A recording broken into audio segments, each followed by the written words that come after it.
When you reach a certain age, life becomes very clear about some things. You begin to see what brings peace, what drains the spirit, what was never worth the cost, and what you would never, ever do again. And today I want to share some of those lessons with you. Hello, my dear friends, and welcome. If you are new here, I'm so happy you found your way to this channel today. And if you are one of my returning friends, thank you so much for coming back and spending this time with me. It truly means more than you know, and I never take your presence here for granted. Today I want to talk with you in a very honest and personal way. Because when you live long enough, life begins to teach you some things very clearly. Not in theory, not from a book, not from somebody else's advice, but from your own living, from your own mistakes, your own heartaches, your own lessons, your own growing. And when you reach a certain age, you begin to realize there are some things you would never do again. Not because you are bitter, not because you are afraid, not because you think you know everything, but because life has shown you the cost. And today, I want to share some of those things with you. The title of this video is What I'd Never Do Again After 80. Now, I'm not sharing these things because I think I've done life perfectly. Quite the opposite. I'm sharing them because I have lived long enough to know where certain roads lead. I know what drains the spirit. I know what steals peace. I know what leaves us emptier than before. And I also know what becomes more precious with age. So if you are younger, perhaps this may spare you some pain. And if you are closer to my age, perhaps it will simply feel like truth being spoken out loud. And as always, when we finish, I would love for you to tell me in the comments, what is something you would never do again at this stage of life? Your comments are always so thoughtful and wise, and they help so many women in this beautiful community. So let's begin. The first thing I would never do again is spend so much time trying to be understood by the wrong people. Oh, how much life we can waste doing this, trying to explain ourselves, trying to clarify our motives, trying to make someone finally see our heart, trying to prove that we meant well, that we weren't selfish, that we were doing our best, that we deserved kindness too. And sometimes the painful truth is this. Some people do not misunderstand us by accident. They misunderstand us because it serves them to. They prefer the version of us that apologizes, over-explains, bends, softens, and stays confused. They do not really want understanding. They want access. They want compliance. They want the version of us that keeps working to earn what should have been given more freely. And if I could go back, I would never spend so much emotional energy trying to translate myself to people determined not to hear me clearly anyway. At this age, I understand something I wish I had understood much earlier. Not every misunderstanding needs to be corrected. Not every opinion deserves an answer. Not every accusation deserves a defense. Not every relationship deserves endless explanation. Sometimes peace comes when you stop trying to make your spirit legible to people who have never read with love. That has been a very deep lesson for me. The second thing I would never do again is stay too long where I felt drained, tolerated, or diminished. This is a hard one because many women have been taught endurance, to be patient, to be kind, to be forgiving, to make it work, to understand, to not give up too quickly, to keep trying. And yes, there is value in loyalty. There is value in perseverance. There is value in not throwing away people and commitments lightly. But there is also such a thing as staying too long. Staying too long in relationships where you are not cherished. Staying too long in conversations that leave you depleted. staying too long in environments where your nervous system is constantly on alert, staying too long in dynamics where your kindness is expected but never returned, staying too long in a version of yourself that has become too small. I think many women are so used to tolerating discomfort that they don't even realize how burdened they have become. They call it life. They call it marriage. They call it family. They call it responsibility. They call it being the strong one. But inside, they are slowly shrinking. After 80, one thing I would never do again is ignore that shrinking feeling. If I walk away from something and feel less myself every single time, I pay attention now. If I am constantly leaving interactions tight in the chest, tired in the mind, and heavy in the heart, I pay attention. If I feel tolerated rather than treasured, useful rather than loved, managed rather than met, I pay attention. Because peace is too precious now, and a woman should not have to disappear to keep a relationship going. The third thing I would never do again is postpone joy waiting for the perfect time. This one touches me deeply. How many years do we spend telling ourselves later, when things calm down, when the children are older, when the money is better, when I lose the weight, when the house is sorted, when work is over, when I have more confidence, when life finally settles. And then life teaches us something sobering. It rarely settles in the neat, tidy way we imagined. There is always something, a new worry, a new responsibility, a new season, a new ache, a new complication. If you keep waiting for perfect conditions before you allow yourself joy, rest, beauty, pleasure, or aliveness, you may wait far too long. Now, I am not talking about reckless decisions. I'm not saying we should ignore reality. But I am saying that too many women deny themselves simple joy as though delight must be earned only after every duty is complete. But life is made of moments. A lovely cup of tea, a little music in the afternoon, fresh flowers, a walk in the evening, a visit with someone dear, a dress you love, a room arranged in a way that comforts you, a day trip, a quiet hour with no guilt attached. These things matter.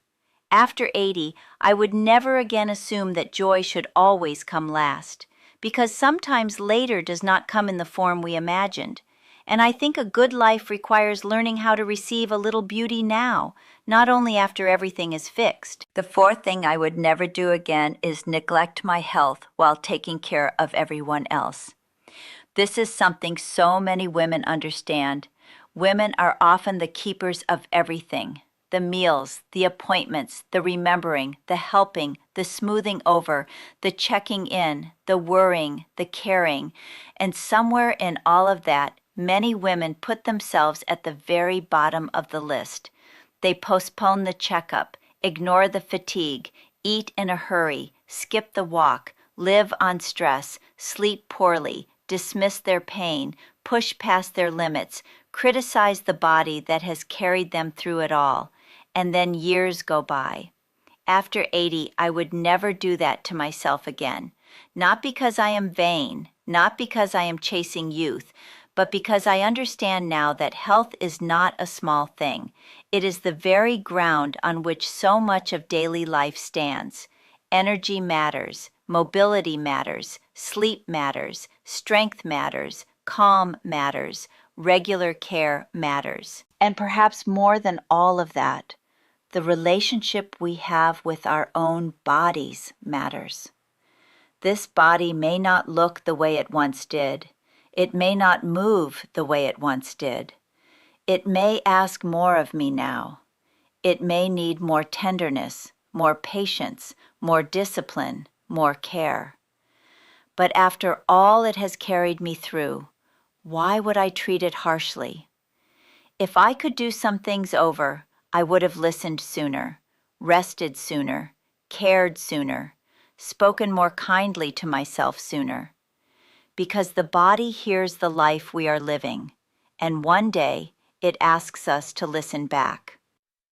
The fifth thing I would never do again is carry bitterness as if it were loyalty to my pain. Now, this is a very tender one. There are hurts in life that are real. There are betrayals. There are injustices. There are people who did things they never should have done. There are wounds that leave a mark. And for a long time, we may think holding on tightly to that pain means we are honoring what happened, as though letting go would mean it didn't matter, as though forgiveness would erase the truth, as though bitterness keeps us strong. But age has taught me something else. Bitterness does not protect the heart. It hardens it. It colors the day. It drains the body. It steals the present. It keeps the old wound alive long after the event itself is over. It sits at the table with you in the morning and lies beside you at night. And after 80, I would never again let an old pain become a permanent roommate in my spirit. Now, that does not mean I would trust everyone again. It does not mean I would welcome hurtful people back into my life. It does not mean I would deny what happened. It simply means I do not want to spend the precious time I have left feeding pain that is no longer feeding me anything but sorrow. There is a difference between remembering wisely and living bitterly. And I think older age teaches us that freedom is worth more than replay. The sixth thing I would never do again is live by other people's opinions. Oh, what a burden this can be. What do they think? Do they approve? Will they understand? Will they judge me? Am I too old for this? Too much? Too late? Too quiet? Too different? So many years can be spent shrinking, editing, adjusting, apologizing, and delaying because of what someone else might think. But after 80, I can tell you something very clearly. Other people's opinions are far too expensive if they cost you your peace. Now, of course, we all want to be loved. We all want to be respected. There is nothing strange about that. But if you live your whole life arranging yourself for approval, you may wake up one day and realize you have become a stranger to your own soul.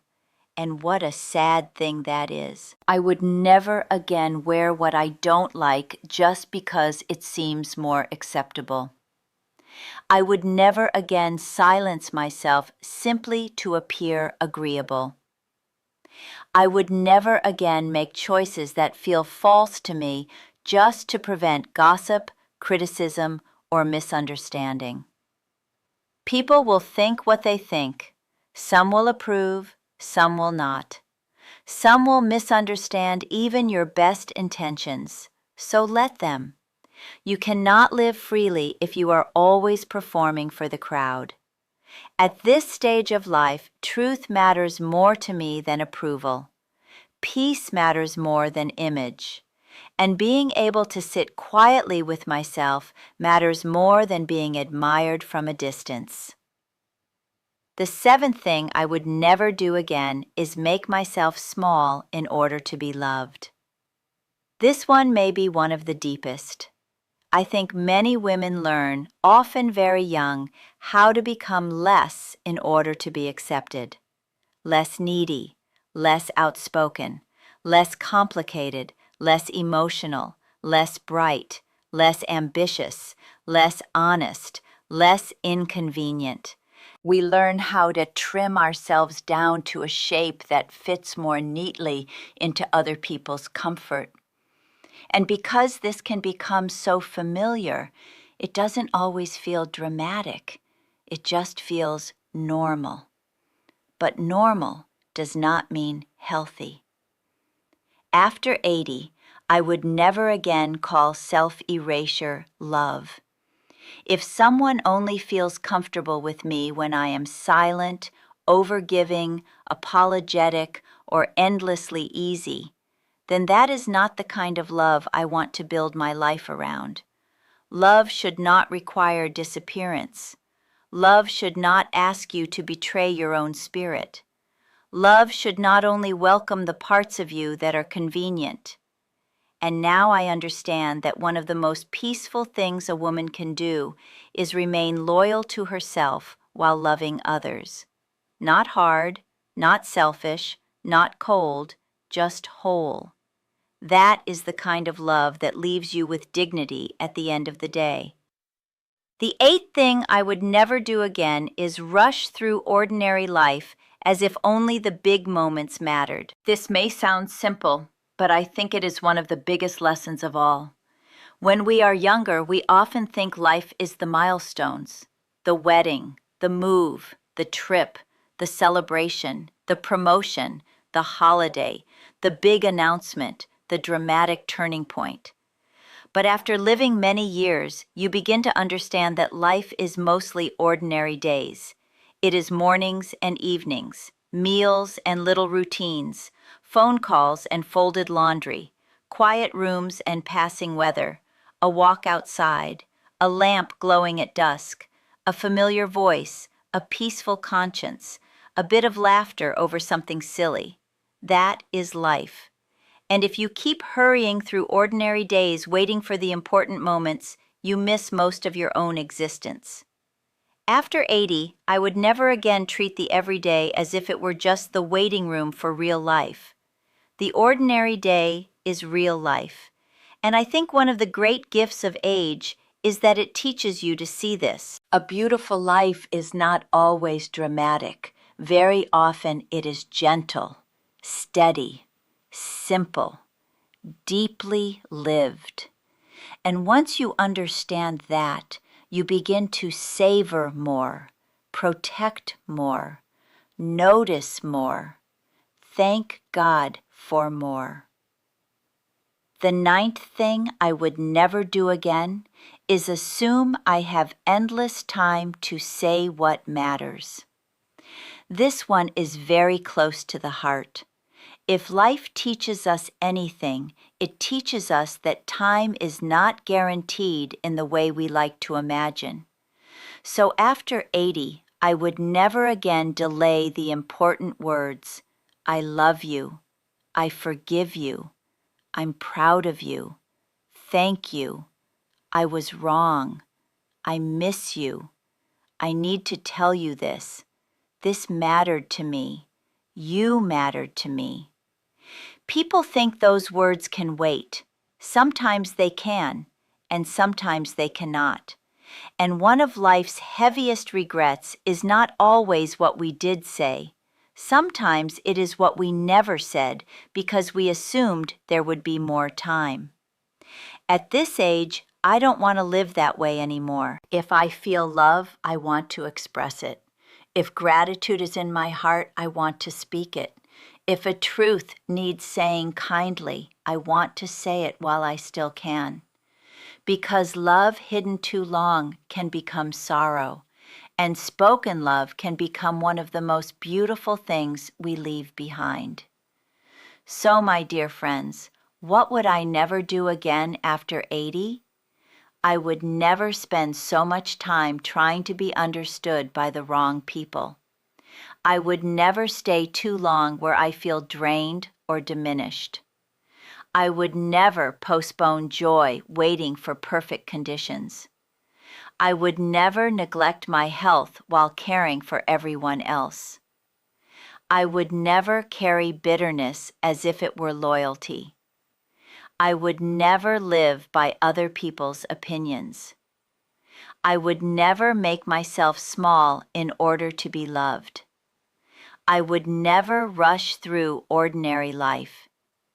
And I would never assume I have forever to say what matters most. Now, have I learned all of this perfectly? No, of course not. Life keeps teaching. The heart keeps softening.